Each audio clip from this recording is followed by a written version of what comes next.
Opa, aqui é o Lucas Santana da Everly Consultoria e hoje eu vim para falar sobre o futuro das profissões e o que é que a periferia tem a ver com isso.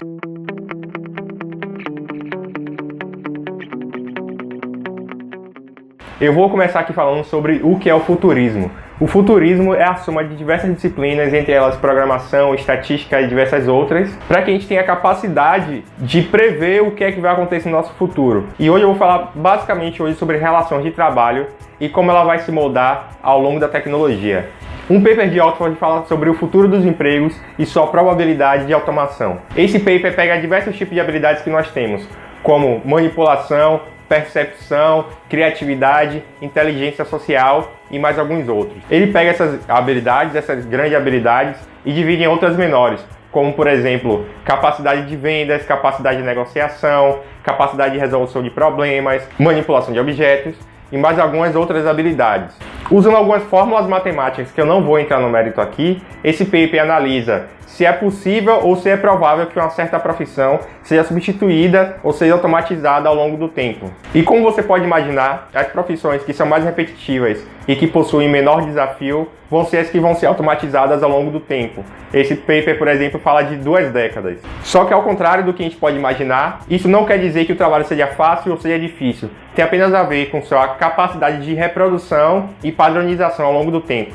Algumas profissões que têm a menor probabilidade de serem substituídas ao longo do tempo são terapeutas ocupacionais, terapeutas recreacionais, professores de jardim de infância, profissionais de saúde mental e manicure. Isso mesmo, manicure. A justificativa é que a capacidade de um robô ter a mesma habilidade de uma manicure vai demorar algum tempo. Algumas das profissões que têm a maior probabilidade de serem automatizadas são motoristas, atendentes em geral, atendentes de criação de conta bancária, inclusive o Banco do Brasil é possível você criar uma conta apenas pelo celular, agentes alfandegários e mais algumas outras profissões. E como eu falei, isso não quer dizer que as profissões sejam fáceis, isso só quer dizer que as profissões podem ser padronizadas e repetidas ao longo do tempo. O grande resultado dessa pesquisa é que 47% das profissões dos Estados Unidos podem ser automatizadas nas próximas 2 décadas. Isso tem um impacto enorme na vida das pessoas. Por exemplo, nos Estados Unidos, a profissão que é mais executada por homens é motorista e a profissão que é mais executada por mulheres é a de atendente. A automação, obviamente, vai trazer muitos benefícios para a gente.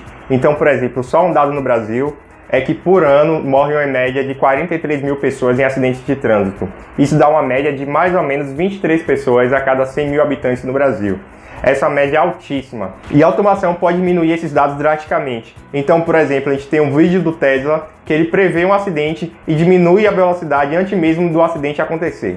Se você quiser testar se sua profissão pode ser extinta ou se ela pode ser automatizada, tem um site chamado willrobotstakemyjob.com que você pode testar qual a probabilidade de sua profissão ser automatizada ao longo dos tempos. Um grande mito é que a tecnologia só destrói empregos, e isso não é verdade. Um levantamento da Deloitte descobriu que a tecnologia criou mais empregos do que destruiu. O problema é onde esses empregos foram e com qual velocidade isso aconteceu. Hoje a gente tem uma indústria de programação, de ciência de dados, de desenvolvimento e outras ainda estão sendo criadas. Só que essas profissões demandam um maior grau de instrução. E aí que está a nossa primeira preocupação. Onde é que a classe C, D e E se encaixa nessa situação? Onde é que a periferia se encaixa? Só alguns dados do Brasil é que apenas 57% dos jovens terminam o ensino médio até os 19 anos. E 81,7% dos jovens são analfabetos funcionais. Definitivamente a educação não é nossa vocação nacional. Aliado a esses dados, a gente também tem que fazer o debate de cor e de raça. Nos últimos 12 anos, 40 milhões de pessoas saíram da linha da pobreza, sendo que desses 80% são negros, o que faz com que os negros sejam a maior parte da classe C, D e E do Brasil. Segundo o levantamento do Sebrae, os empreendedores negros têm uma remuneração de até R$ 1.039 por mês e os empreendedores não negros têm uma remuneração acima de R$ 2.000. Os empreendedores negros trabalham com profissão como manicure, pedicure, atendentes, vendedores. E os empreendedores não negros trabalham com profissões como engenharia, agência de comunicação. A gente consegue ver a disparidade tanto da renda quanto do tipo de profissão que essas pessoas exercem. E quando a gente junta os dados de renda e também os dados de educação, a gente se pergunta como é que um jovem da periferia, especialmente o jovem negro da periferia, pode se preparar para esse futuro. No futuro, as profissões vão deixar de ser profissões e vão se tornar habilidades. como o motorista do Uber pode rodar durante o dia e fazer alguma outra coisa durante a outra parte do dia, assim vai ser com a maioria das profissões. E a gente vê isso muito claro em algumas tecnologias de contratação pontual de pessoas. Uma coisa que a gente tem que se preocupar é com a penetração e a utilização de tecnologia pelas pessoas. Por exemplo, no Brasil, um dado que a gente tem que se preocupar é que 48% dos habitantes não têm acesso à internet. Uma coisa que é diferente da segunda revolução industrial é a velocidade com que as tecnologias estão sendo criadas. Então, o computador que foi popularizado há 20 anos, hoje já foi substituído pelo smartphone e que provavelmente vai ser substituído por alguma outra tecnologia. Isso acontece também nas formas de trabalho. Então, na segunda revolução industrial, havia-se um tempo para que as pessoas pudessem mudar de profissão, se não na sua geração, na geração seguinte, mas hoje tudo está acontecendo tão rápido que não está sendo possível. E quando a gente olha para os jovens negros da periferia, como por exemplo os trabalhadores de telemarketing, a gente se pergunta, será que nós estamos preparados para essa tecnologia? Será que a tecnologia vai ser um vetor de aumentar a desigualdade das pessoas?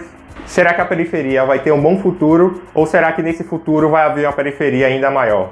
Eu vou deixar aqui embaixo alguns links de vídeos e de artigos que foram referência e vamos continuar a discussão. Até o próximo vídeo. Tchau, tchau!